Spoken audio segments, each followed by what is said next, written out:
Hello and welcome back to the NBA DFS Slate Breakdown for December 31st, New Year's Eve. Let's dive in. Happy New Year, everybody. I'm your host, Tyler Wiemann, at FlatTyler83 on your DFS sites and on your Twitter. Come join us at Line Stars. $39.99 per month gets you access to all we do, all the props, all the DFS. You get it all one low price, and the tools do work. Yesterday, I was able to lock down a good old third place. Unfortunately, I lost by 0.4 points. And the whole reason was Quentin Grimes got pulled with like 2.5 minutes left in this Dallas-Sacramento game that was still winnable by Dallas. It hurt seeing him get pulled, but hey, it happens. That's how the variance works sometimes. At least I got third, though. And pretty much everybody in my lineup we did talk about yesterday.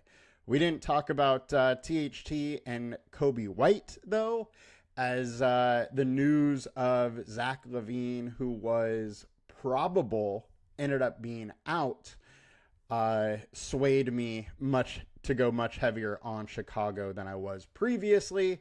But everybody else we talked about and we were high on, and it worked out. So let's dig in and see what we can uncover here on this slate today, starting at point guard, high-owned spot. And let me just make sure we got this all dialed in. All right, point guard, high-owned, Scottie Pippen, 43% owned. He's 5,800. Just way too cheap for me. I'll have a ton of them versus Phoenix.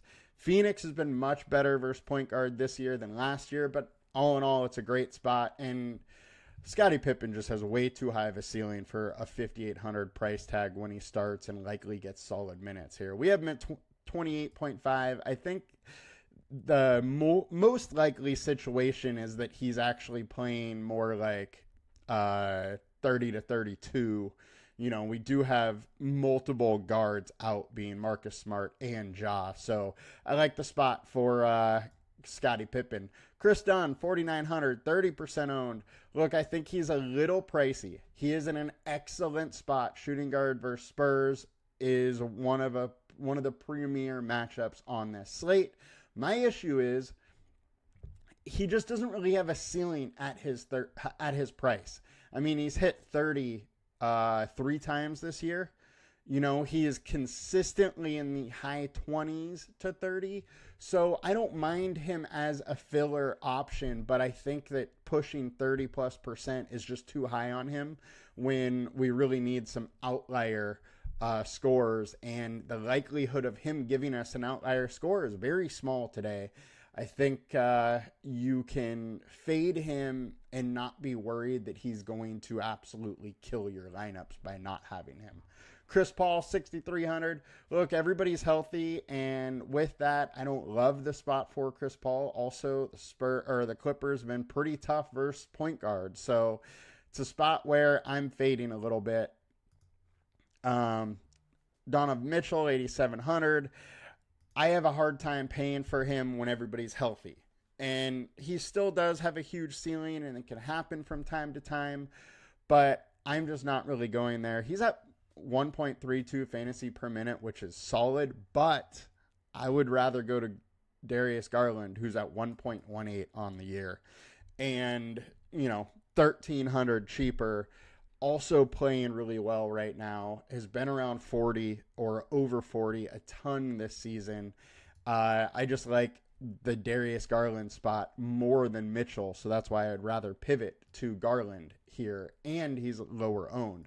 There's also James Harden, which, this pick kind of smoked me yesterday.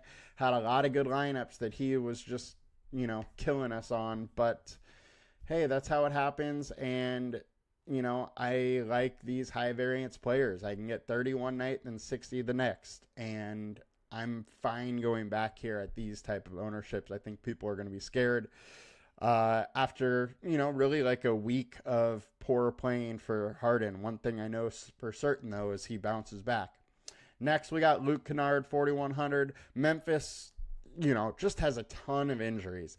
Now, this is a little bit of a scary one. He hasn't been playing big minutes. 18, 24, 18, 16, 25, 20, 27. But with all the injuries, I think there is a likelihood that he plays that 25 to 27 minutes or so coming off the bench with a decent amount of usage. He has a decent ceiling. I think the likelihood here for me is that he's 6x, but has that chance for, a 30-plus point game. And I'm fine at low ownership kind of going for that. Now, on to DraftKings point guard, high ownership. We got Pippen. We got Chris Dunn. Talked about them both. So shooting guard on FanDuel. We got Jalen Wells, 4,100, 42% owned. I think he is the most obvious chalk piece we have on this slate. I'm probably going to be pretty high on him. We have one game where he's truly got it done, though. That is my only worry for him, is that I think that 6x is very, very likely, but pluses on top of that, it might be hard to come by. So I do like him, but if he gets too high owned, this is a spot that maybe it doesn't kill you to not have him. So I don't mind some fading. Right now, I'm super high on him. That could change later in the day. I could pivot from Wells to Kennard a little harder, but we'll see what we do there. But as of now, I think Wells is one of the better plays on the slate. Devin Vassell, 6,100, 33% owned. He's playing big time minutes now. We've seen 34 to 36 in 3 of 4, 32 in the fourth game versus the Clippers. I like the shooting guard spot a lot more than I do like the point guard. And if he gets hot, he can really fill up the bucket. So I'm interested in him. I think the minutes are there. He is one of their better players, and I don't mind keep going back. His price is coming up, but it probably should. I mean, he's been 6x, 2 times or the last 2 games, really. And with that kind of big minutes, that's probably where he ends up quite a lot. His price might be still slightly low, in my opinion, is pretty much what I'm saying. Desmond Bane, 7,300. You got to be a little bit interested here. He has been playing very well. He should play some solid minutes here. No Ja, no Marcus. No Ja, no Marcus Smart. He's in a good spot. I like it. Not going to go super heavy, but will have some. My man Norman Powell won GPPs yesterday. I was all on him yesterday, very hard on him, and I'm going back. Small forward versus the Spurs have just done incredibly well, and he's playing super well right now. I'm going to go hard for him. I do have to give this little bit of a reminder, though. He is on back-to-back. He's only averaging 27.74 on back-to-back games. He missed this back-to-back. What else does miss that back-to-back? Versus Golden State, only played 26 minutes in that back-to-back. What else do we got here? Played 35 minutes, went for 35 there. 31 minutes, went for 29.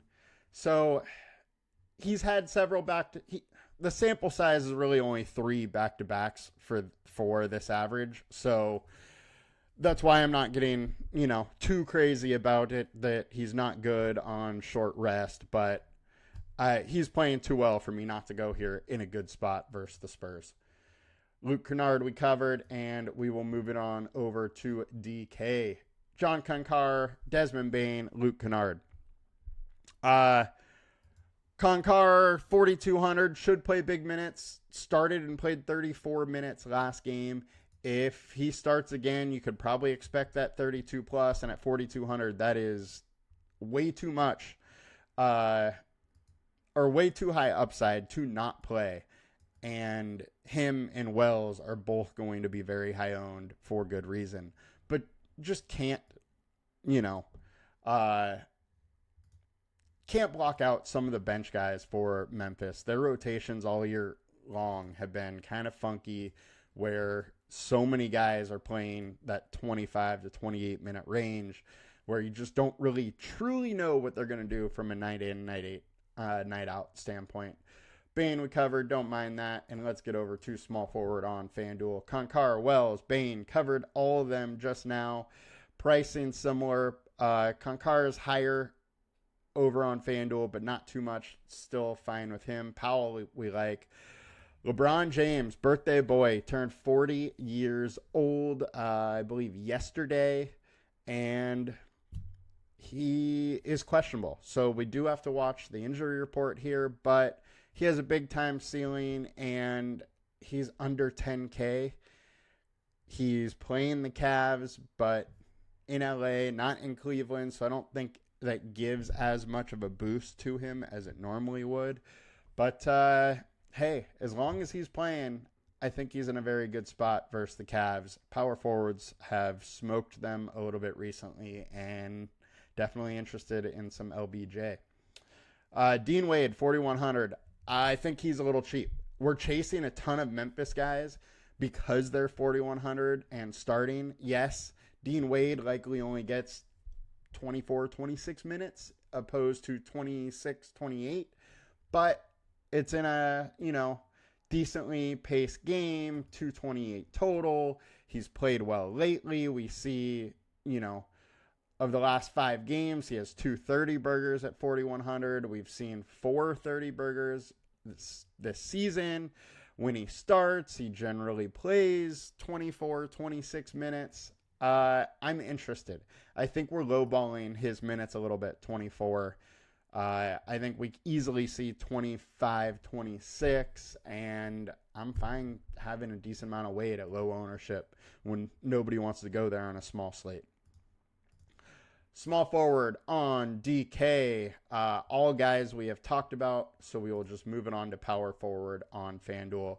Jaren Jackson Jr., everybody's hurt. JJJ has extreme upside when he gets, minutes, scores a little bit more, and he's versus the Suns, who are 21st versus center. Is expected that Jaren is going to play center.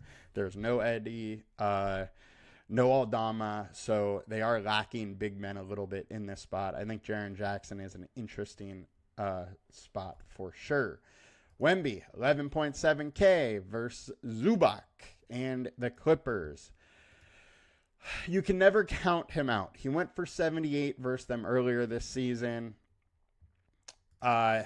Dude is just an absolute freak, so I'm fine going there, but it isn't the easiest matchup versus the Clippers, and right now I'm not getting too much of him now that he is an extremely scary fade. I don't think there's really anybody on this slate that can put up the ceiling that he has, or even the consistency of 60 plus. So it's a scary fade, but I'm going to probably do it in some spots here. KD, 9,800. I think he's going a little higher owned. Devin Booker is questionable, but was at shoot around this morning. I would say Booker's likely back, and with Booker likely back, it just brings down his ceiling and his floor, his median a little bit. I think he goes from a guy flirts with 50 to 46, 47, 48 most of the time, which isn't a huge difference, but hey, 4 or 5 fantasy points could be the difference in a night, and that's what we're getting from him. Zermi Shohan, I don't mind going here whatsoever. He just does so many different things for this team, and it's a decent spot versus the Clippers for him. I know we have only 9th overall, but if you go to the team defense tool, he's popping a little bit. Clippers 19th versus power forward, adding 0.3 fantasy points per minute. So definitely a bit intrigued with him here. I don't love the ownership going there, but I'm going to have plenty. LeBron, we talked about. Dean Wade, we talked about. Moving it on over to the power forward spot on DraftKings. Nas Reed, 4,500. I think Nas Reed, especially in these small slates, is always somebody you have to consider. This spot is not a great one for him. I'll say that. But he is a guy that can go for 30 plus, any game. Just needs to luck into an extra couple minutes, for some type of reason. And on a slate where we really don't have many cheap guys that really have that, 35, 40 point potential, I think he becomes a little bit more interesting. So I don't mind sprinkling him in, but it's probably just going to be a sprinkle for me. And center, we got Jaren Jackson, we got Victor Wemby, we got Mason Plumlee. I got to bring up the Plumlee situation. He's fine. My worry here is that I don't think it's a great spot for him. He's averaging 1 fantasy point per minute in his starts, but that's actually down a little bit with the Suns, just shy of 1. And we haven't projected 25.5 minutes, and he's only averaged 24 minutes per game as a starter. So I don't think there's a huge minute ceiling here. And with that, I find it very hard for me to get there. On FanDuel, only one center spot. I don't like capping my upside, and I feel like I would be capping my upside with Mason Plumlee a little bit. If he was power forward and center, it would be a little bit different. At least the chalky centers are power forward and center, so you can do that. But I would rather go to a guy like Zubac at 7,900, who has been just absolutely slain over the last couple weeks. 47, 52, 40, 57, 46, 48. Like, give me those high real points over what Plumlee's been doing. I don't care that it's more. I'll take, almost 20 points more and just run to the bank on a small slate like that. Center on DK, we got Jaren, Kevin Durant, Wemby. We've talked about them all. I'm fine with them all. That'll do it for us today, guys. Good luck. Please like, comment, and subscribe. We will be back on Thursday as we're off for New Year's tomorrow. You guys have a happy New Year's. Please be safe, and I will see you guys soon. Peace.